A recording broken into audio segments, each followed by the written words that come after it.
এগুলো জরিপ করতেছে পুলিশ, কারা ঢাকা শহরে ব্যবসা করতে পারবে, কারা করবে না।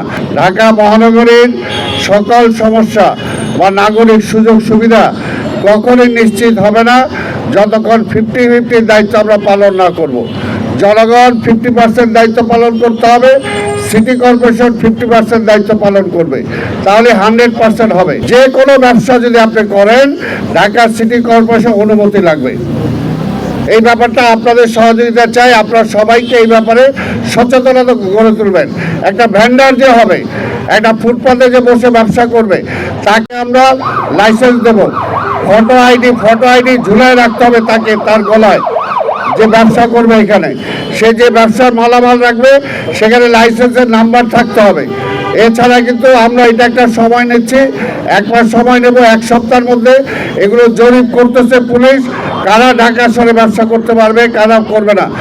আমরা তাদেরকে চিহ্নিত করতে চাই এবং এই ব্যাপারে আমরা একটা শৃঙ্খলা আনতে চাই। এই ব্যাপারে যদি সবাই সবকিছু নিয়ে আন্দোলন করি তাহলে তো হবে না। ভবিষ্যতে যাতে এইটা আবার পার্মানেন্টলি কেউ দখল না করতে পারে সেই ব্যাপারেও কিন্তু সাংবাদিক ভাই বোনদেরকে খেয়াল রাখতে হবে।